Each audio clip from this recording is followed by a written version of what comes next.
I mean, the air is blowing right through it, and it's not going to keep you warm. So what we've got to do is air seal the house first. So now that an insulation contractor or a state energy contractor did the job incorrectly, what they've done is they buried all the air leaks. Now, how do we get in down to the attic floor, to the top of the drywall, basically the other side of the ceilings, and get to all the air leaks? We've got to take all this insulation out of here. So they've actually made a small problem much worse by not doing the job correctly. And you know, it costs more to do it correctly. Yes, it does. Yes, you can get a cheaper price by not doing the job correctly. And that is what many homeowners wind up doing, not because they are trying to do the job incorrectly in their own homes, but because no one told them the right way to do the job. But look, as you and I both know, good things are seldom cheap, and cheap things are seldom good. We're going to show you how to do the job right, and we've got to get all this insulation out of this attic first. To show you the difference in what air sealing is going to do in this home and does in any home, we're going to measure the amount of air leakage in this house before we do the work and after we do the work. So we've set up a blower door here in the front door, and we will measure the air leakage at our standard, do our work, and at the end of the day, we're going to measure it again and show you the difference. Our blower door tells us that this house leaks 1,865 CFM of air at our target pressure of 50 pascals negative, and that is the standard pressure that we test all houses to. So we can see how much this house leaks now before we do our air sealing, and we'll check it afterwards and see what a difference we've made. These insulation dams that they installed are not durable at all. And you know, whenever we do something to a house, we say, is what we did going to last as long as the house does? Because if it doesn't last as long as the house does, we're building in a remodeling project, and we don't want to do that. We want our work to be permanent. And so, you know, this insulation board as a dam to hold insulation back where we don't want it is not a very durable solution. And we're going to install wood dams that will be very durable instead.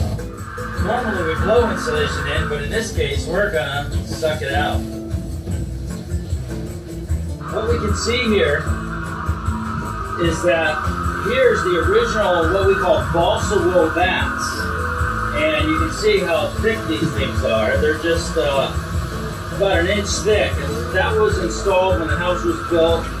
These were used a lot in the 50s. And then we have some bats of insulation, fiberglass bats in areas were installed over that. And then we have blown-in fiberglass. So this house was insulated 3 different times. Still, they didn't get it right because still they did not air seal. So, let me show you some of these leaks that they missed that no one ever sealed, and here are some examples. So here is a top plate, and there's a gap between the drywall and the top of the wall. And here you can see I can drop a dime down inside the wall.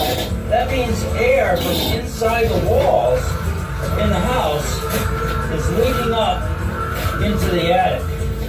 You see it again here?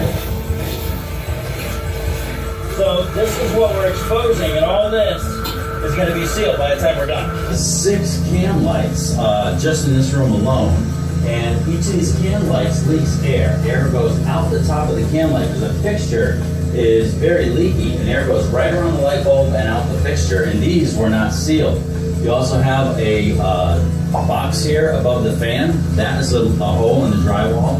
You have a light fixture over there. We have track lighting over there. We have a light fixture there.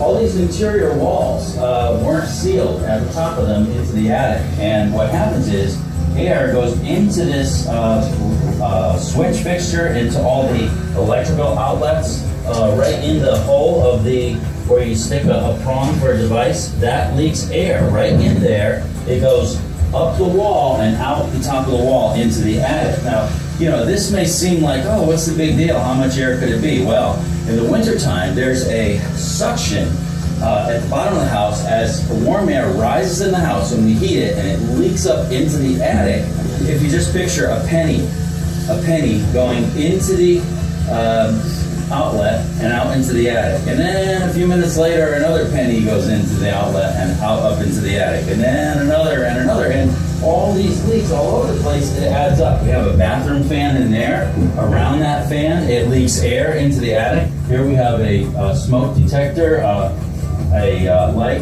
fixture. Here in the kitchen, we have two can lights, and these leak a lot. And so all these leaks from all these walls and all these penetrations really add up. Then we'll find some big ones, some pipe penetrations, some duct penetrations, duct chases, some openings around chimneys. People have these giant spaces around the chimney, which goes right down to the basement where air leaks up into the attic. And these are the things that need to be sealed to get a good job. Otherwise, you're gonna still have a cold, drafty house even after you have your attic insulated.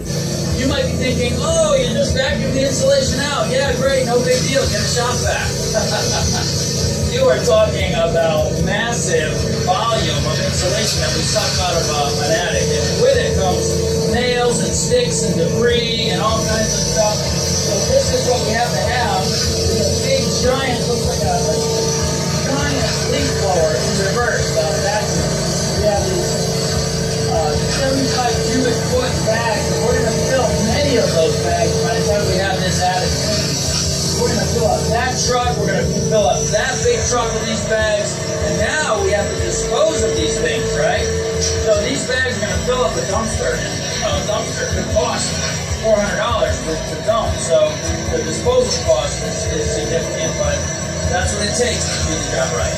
And that's why, you know, we want to avoid this in the first place. Do not insulate an attic that's not properly air sealed, so we never have to do this. Here you can see all the material going through the hose and out of the house, and with all that insulation goes all the rodent droppings and bird droppings and dust from the ages and so forth is all going out of here. So your attic is nice and clean, so we can start fresh, get it all air sealed, and some brand new proper insulation on top of the air sealed attic floor.